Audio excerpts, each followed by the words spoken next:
మెప్పు మనము పొందుకోగలుగుతాం. దేవుని నామానికి మహిమ కలుగును గాక.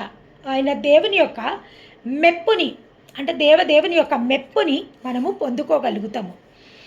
ఆ విధంగా దేవుడితో ఆయన మాట్లాడడం మొదలుపెట్టిండు. మాట్లాడిన తర్వాత ఆయన మొత్తం అందరినీ సైన్యంని బలపరచడం జరిగింది. ఆ మనుషులనందరినీ దేవుని సమక్షంలో సిద్ధపరిచినప్పుడు పిల్లలని, పెద్దలని, శిశువులని అందరినీ పిలువనంపిండు. ప్రతి ఒక్కరిని ఆయన పిలువనంపినప్పుడు దేవుని యొక్క సమక్షంలో ఈ యొక్క సమస్యని పరిష్కరించడానికి ఆయన నిలబడ్డప్పుడు దేవుని యొక్క ఆత్మ ప్రవర్తపైకి రావడం జరిగింది.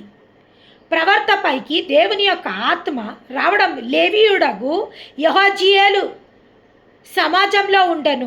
యెహోవా ఆత్మ తన మీదకి రాగా అతడిలాగా ప్రకటించను. దేవుని యొక్క ఆత్మ ఎప్పుడైతే వీళ్ళందరూ అసెంబ్ల్ అయినరో దేవుని సమక్షంలో, దేవుని సన్నిధిలో వీళ్ళందరూ విచారించుటకు ఒక కష్టకాలము, ఒక యుద్ధ కాలము యెహోషాపాతు మీదికి, యూదా వారి మీదికి, యెరూషలేం వారి మీదికి వచ్చినప్పుడు మొదటిగా ఆయన తన మనస్సుని యెహోవా సన్నిధిలో విచారించడానికి మొదలుపెట్టిండు.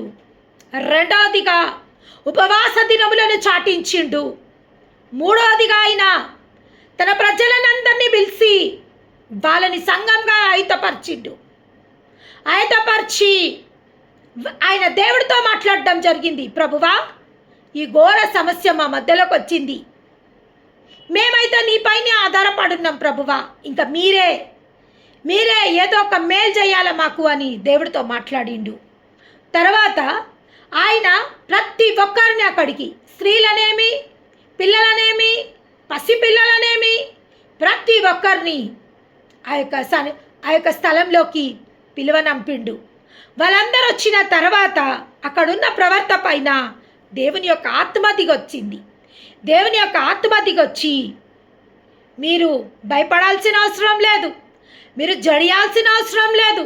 యెహోషాపాతుతో, ఆ ప్రజలతో దేవుని యొక్క ఆత్మ మాట్లాడుతుంది. మీరు జడియాల్సిన అవసరం లేదు, మీరు భయపడాల్సిన అవసరం లేదు. ఈ యుద్ధము మీ పక్షంలో దేవుడు చేయబోతుండు. రేపు ఉదయకాల సమయంలో మీరందరూ పంతులు తీరి ఊరికేనే నిలవబడుడి. మీరు యుద్ధాలు చేయాల్సిన అవసరం లేదు, మీరు పోరాడాల్సిన అవసరం లేదు. మీరు రేపు పొద్దున సిద్ధపడి పంతులు తీరి నిలవబడుడి అని చెప్పినప్పుడు వాళ్ళందరూ పొద్దున్నే యెహోషాపాతు వచ్చేస్తాడండి. ముందు అందరినీ బలపరచడానికి రాజు వచ్చి వాళ్ళందరినీ బలపరిచి వారందరినీ పంతులు తీరి నిలవబెట్టి తను ఒక పని చేస్తాడండి.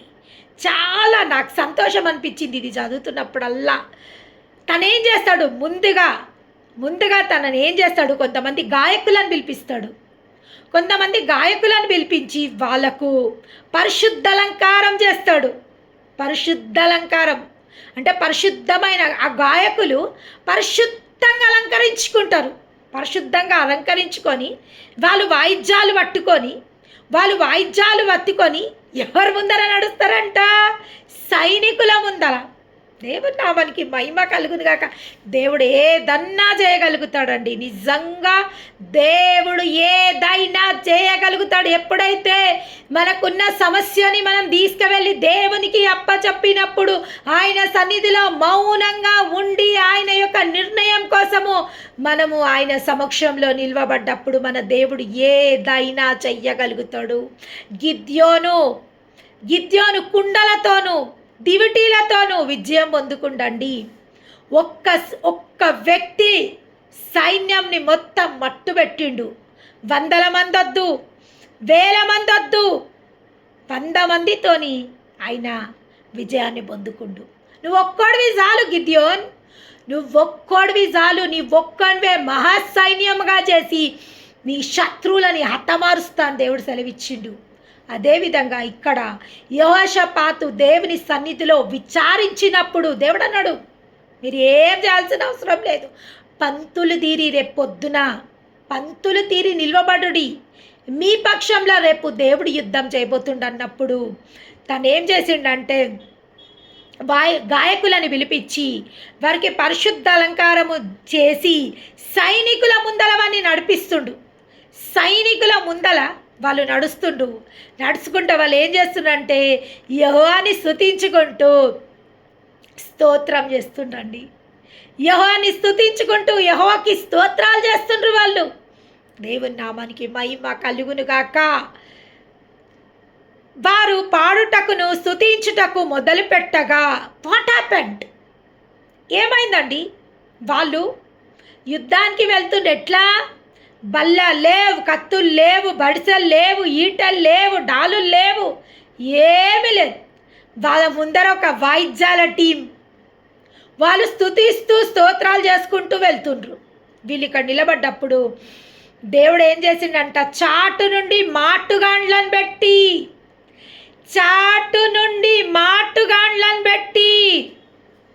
What a mighty god we are serving అండి. చాటు నుండి మాటుగాండ్లను పెట్టను కనుక వారు హత్తులైరి. దేవుడు ఏం చేసిండంట? చాటు నుండి మాటుగాండ్లను పెట్టిండంట. ఎక్కడికి వెళ్ళి బాణాలు వస్తున్నాయో, ఎవరికి గుచ్చుకుంటున్నాయో, ఎక్కడికి వెళ్ళి ఏం జరుగుతుందో గాలిలో యుద్ధం జరుగుతుందండి. గాలిలో యుద్ధం నా దేవుడు తలుసుకుంటే. శూన్యములో భూమిని వేలాడదీసిన దేవుడు నీ నా శత్రువులని హతం చేయడానికి ఆయన ఖడ్గం అవసరం లే, బల్లెం అవసరం లే, ఈట అవసరం లే, డాల్ అవసరం లే. ఒక గాలి పాటున మహాసైన్యంని ఆయన హతం చేయగలుగుతాడు. ఆయన ఊపిరి విడవగా పర్వతములు మైనం వలె కరిగిపోతాయి అంటండి. దేవుని నామానికి మహిమ కలుగును గాక. ఆయన పాదము మోపగా పర్వతములు తుత్తనీయులుగా మారిపోతాయి అంట. సర్వశక్తిమంతుడైన దేవుని మనం స్తుతిస్తున్నాం. సార్వభౌముని ఆరాధిస్తున్నామండి మనము. We are not an ordinary people. We are chosen and we are called by the God. ఈ లోకంలో సంభవించని మహా అద్భుతాలు మన జీవితంలో జరగచ్చు. ఈ లోకంలో సంభవించే ఏ కీడు మనలో సంభవించదు. లోకంలో జరగని ప్రతి మేలు మన జీవితాలలో జరుగుతాయి. దేవుని నామానికి మహిమ కలుగును గాక. చూడండి, దేవుడు ఇక్కడ చాటు నుండి మాటుగాన్లను పెట్టి దాన్ని హత్తులు చేసిండంట. అమీనీయులను, మోయాబీలను, షహీరు మన్యం వాసులని బొత్తిగా చంపి నిర్మూలం చేయవలనని పొంచి ఉండిన వారి మీద పడిరి. వారు షహీరు కాపురస్తులను కడముట్టించిన తర్వాత తమలో ఒకరినొకరు చంపుకొనుటకు మొదలుపెట్టిరి. దేవుని నామానికి మహిమ కలుగుగాక. 2వ దినవృత్తాంతాల గ్రంథము 20వ అధ్యాయము 24వ వచనం. ఏంటండి దేవుడు? ముందేమో మాటుగాండ్లను పెట్టి వాళ్ళని హతం చేసిండు. రెండోది చూడండి, మాటుగాండ్లను పెట్టి వారిని హతం చేసిండు. రెండోదిగా వారు ఏం చేసిండంట? ఒకళ్ళ మీద ఒకళ్ళు పడి కొట్టుకుంటున్నారంట. వాళ్ళంతలా వాళ్ళే ఒకళ్ళ మీద పడి ఒకళ్ళు కొట్టుకుంటున్నారంట. చూడండి, ఒకరినొకరు చంపుకొనుటకు మొదలు పెట్టిరి. యూదా వారు అరణ్యమందు కాపర్ల దుర్గము దగ్గరకు వచ్చి సైన్యము తట్టు చూడగా వారు శవములై నేల పడి ఉండిరి. దేవుని నామానికి మహిమ కలుగును గాక. మన్య నివాసులు బొత్తిగా చంపి నిర్మూలము చేయవలనని పొంచి ఉండిన వారి మీద పడిరి. వారు షహీరు కాపురస్తులను కడముట్టించిరి. తర్వాత తమలో తాము ఒక్కళ్ళనొక్కళ్ళు చంపుకుంటారు అంటండి. ఇది నిజంగా దేవుడు మాత్రమే చేయగలుగుతాడు. నీ శత్రువుతో నువ్వు యుద్ధం చేయాల్సిన అవసరం లేదండి. నిన్ను మోసం చేసిన వారితో నువ్వు యుద్ధం చేయాల్సిన అవసరం లేదు. నిన్ను అన్యాయం చేసిన వారితో నువ్వు యుద్ధం చేయాల్సిన అవసరం లేదు. నిన్ను బాధపరిచిన వాడిని, నిన్ను కష్టపరిచిన వాడిని, నిన్ను నష్టపరిచిన వాడిని, నిన్ను నాశనం చేసిన వారితో నువ్వు యుద్ధం చేయాల్సిన అవసరం లేదు. దేవుడు అంటుండు, యుద్ధము యెహోవాది. నువ్వు ఊరికే నిల్చుండి, మౌనంగా ఊరికే నిల్చుండుడి. దేవుడు ఇక్కడ చెప్తుడు, ఊరికే మౌనంగా పంతులు తీరి ఊరికనే మౌనంగా ఉండి నిలిచి ఉండుడి. దేవుడు ఈరోజు మనకు చెప్తుడు, మనం ప్రార్థన చేసి ఊరికనే మౌనంగా ఉండి నిలిచిండి చూడు తల్లి, నేను ఏం చేయబోతాను, నేను ఏమైనా చేయడానికి సామర్థ్యత కలిగిన దేవుడను. నిన్ను మోసం చేసిన వారిని మోసానికి నేను అప్పచెప్పగలుగుతా. నిన్ను పాడు చేయాలనుకున్న వాళ్ళని పాడుకప్ప చెప్పగలుగుతా. నీ మీద విషపు కన్ను పెట్టుకున్న వారికి విషానికి అప్ప చెప్పగలుగుతా. నేను ఏమైనా చేయగలుగుతా.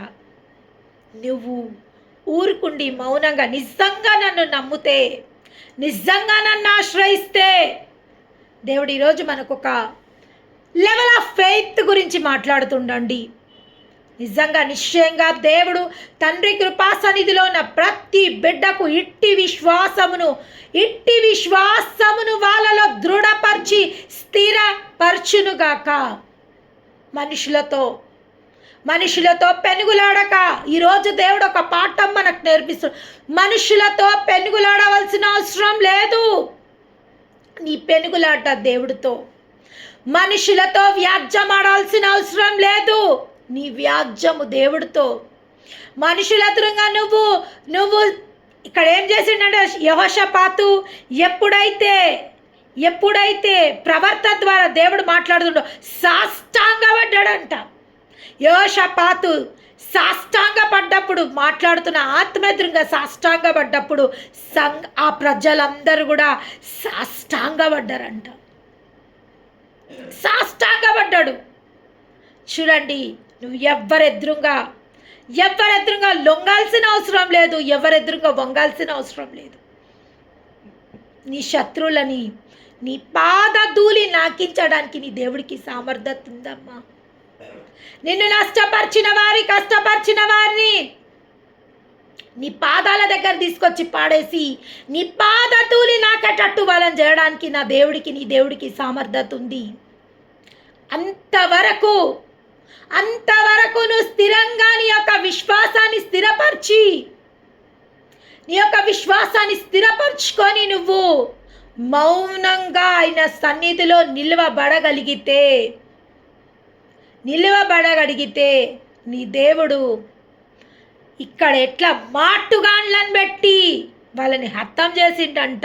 కనబడని శత్రువు చేత నీ శత్రువుని దేవుడు హతం చేయగలుగుతాడు.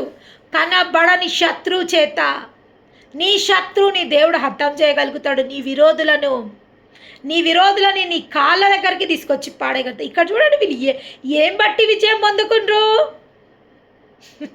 స్తుతి స్తోత్రాలను బట్టి, దేవుడు చెప్పిన మాటను బట్టి వాళ్ళు మౌనంగా నిలబడ్డారు. ఒక్క పని చేసిండు, ఏంటంటే గాయకులను పరిశుద్ధ అలంకారం చేసి ఆ సైన్యంకి ముందు వాయిద్యాలు వాయించుకుంటా, వాళ్ళని వాయిద్యాలు వాయించుకుంటా, దేవుడికి స్తుతి స్తోత్రాలు చేసుకుంటా ముందు నిలబెట్టిండు. అంతే, ఇంకా ఏమీ చేయలేదండి. వాళ్ళంతలా వాళ్ళే కొట్టుకుండ్రు. చాటు నుంచి మాటుగాన్లు వాళ్ళని హతం చేసిండ్రు. వాళ్ళకు విరోధాలు పుట్టి ఒక్కొక్కళ్ళు సంపుకుండ్రు. తర్వాత చూస్తే ఆ శవములు యొద్ద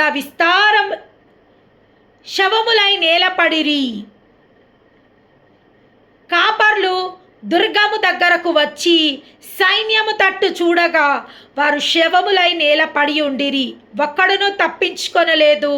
యెహోషాపాతును అతని జనులను వారి వస్తువులను దోచుకొనుటకు దగ్గరకు రాగా ఆ శవముల యొద్ద విస్తారమైన ధనమును ప్రశస్తమైన నగలను కనబడెను. వారు తనకిష్టమైనంత మట్టుకు తీసుకొని తాము కొనిపోయు గలిగినంత కంటే ఎక్కువగా వలుచుకొని కొల్లసొమ్ముని అతి విస్తారమైనందున దానిని కూర్చుకొనుటకు 3 దినములు పట్టెను. వాట్ ఏ మైటీ గాడ్ అండి! వీళ్ళు యుద్ధం చేసిండ్రా? కత్తి పట్టిండ్రా? రక్తం ఒలికిచ్చిండ్రా? ఏం చేయలేదు. ఎద్దుట విచారించుటకు మనస్సుని నిలుపుకొని యెహోషాపాతు, a wise decision was taken by the king of Jehoshaphat. ఒక రాజు తీసుకున్న ఒక గొప్ప నిర్ణయం అండి, ఒక గొప్ప నిర్ణయం. తన మనస్సుని దేవుని సన్నిధిలో విచారించుటకు నిలుపుకొని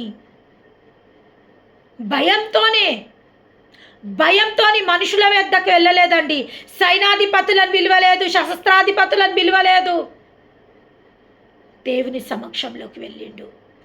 దేవుని సమక్షంలోకి వెళ్ళి ఉపవాసాలు ప్రతిష్ఠించుకుంటూ యూదులని, ఇజ్రాయేలీలని, తన ప్రజలను అందరినీ పిలువనంపి పరిస్థితిని వాళ్ళకి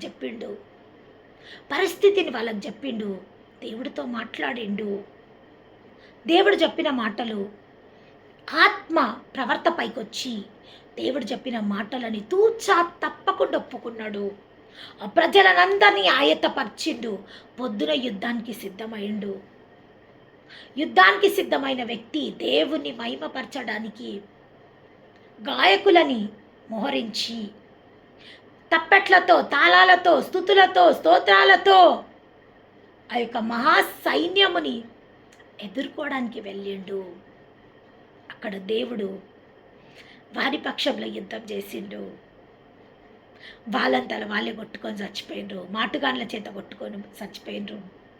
విస్తారమైన కొల్ల సొమ్ము, అంటే వాళ్ళ ఒంట్ల మీద ఎంత బంగారు నగలు ఉన్నాయంట, అంటే అంత బంగారు నగలు ఉన్నాయంట. ఒక్కొక్కళ్ళు దొరికినంత దోసుకొని పోతుంటా కూడా వాళ్ళ ఒంట్లో ఉన్న నగలను ఒలుసుకోవడానికి 3 రోజులు అయిందంటండి. అంటే ఎంత కొల్ల సొమ్ము వాళ్ళు సంపాదించుకుండ్రు. దేవుడు మనతో మాట్లాడుతుండు. మనం కోల్పోయిన దానికన్నా 3 రెట్లు మనం పొందుకోబోతున్నామంట. ఈరోజు ఎవరెవరు ఏమేమి కోల్పోయినరో, ధనమా, సమయమా, మనశ్శాంత, ఆరోగ్యమా, అధికారమా, ఆశ్రయమా, ఏం కోల్పోయినవు ఈరోజు నువ్వు? ఏం కోల్పోయినవు? God is going to give the 4/4. వాళ్ళు ఎన్ని రోజులు ఎత్తిండ్రంట? 3 రోజులు.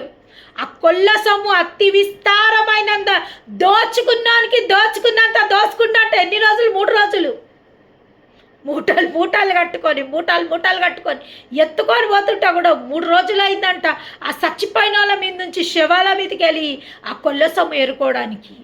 అంటే మీరు ఏరుకుంటున్నా కొద్దీ దేవుడు మీరు కోల్పోయిన దాన్ని 3 రెట్లుగా దేవుడు మీకు ఇవ్వబోతుండు. దేవుని నామానికి మహిమ కలుగును గాక. నిజంగా మీరు కోల్పోయింది దేవుని దృష్టిలో విలువగలది. మీరు ఏది కోల్పోయినరో మీ జీవితంలో అది దేవుని మీకే అది విలువగలది కాదండి, దేవుడికి కూడా అది విలువగలది. కాబట్టి దేవుడు మీరు భయముతో ఆయన సన్నిధికి విచారించడానికి వచ్చి ఉపవాసాలుండి ఆయనతో మాట్లాడి, ప్రార్థనలో ఆయనతో మాట్లాడి, ఆయన చెప్పిన మాటలు విని ఆ మాటలని మీరు తూచా తప్పకుండా పాటించి, ఎన్ని బాధలున్నా ప్రతిరోజు జూమ్లో టైం కాగానే వచ్చి ఆరాధించడము అది మాత్రం మానలేదు. ఎవరెవరైతే ఎన్ని నష్టాల పాలైతున్నా తూచా తప్పకుండా దేవుని సమక్షంలోకి వచ్చి ఆయనని ఆరాధించి, ఆయనని స్తుతించి, ఆయనని గణపరిచిండ్రో నిజంగా వాళ్ళ శత్రువులనందరినీ దేవుడు వాళ్ళ చేతులకు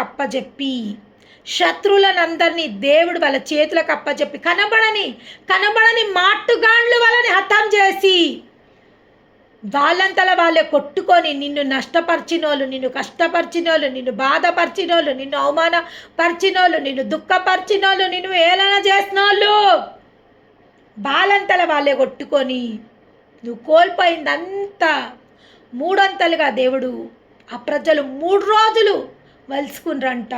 3 అంతలుగా దేవుడు నీకు ఇవ్వబోతుండు. దేవదేవునికి మహిమ కలుగును గాక. చూడండి, మనం ఏ బాధలలో ఉన్నా, ఏ కష్టాలలో ఉన్నా, ఎప్పుడైతే దేవుని సమక్షంలోకి వస్తామో మన కష్టాలు లాభాలుగా మారిపోతాయి, మన దుఃఖాలు సంతోషంగా మారిపోతాయి, మన దరిద్రత సమృద్ధిగా మారిపోతుంది, మన భయము ధైర్యంగా మారిపోతుంది, మన నిస్సాయ స్థితి, మన దీన స్థితి ఉన్నత స్థితిగా మారిపోతుంది. అందుకే ఏ సమయమందైనా ఏ స్థలమందైనా దేవుణ్ణి స్తుతిస్తూనే ఉండాలి.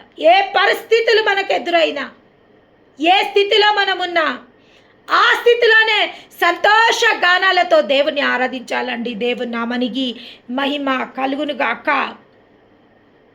చూడండి, విస్తారమైన దాని 3 దినములు పట్టెను. 4వ దినం వాళ్ళు బెరకాలోయలో కూడిరి.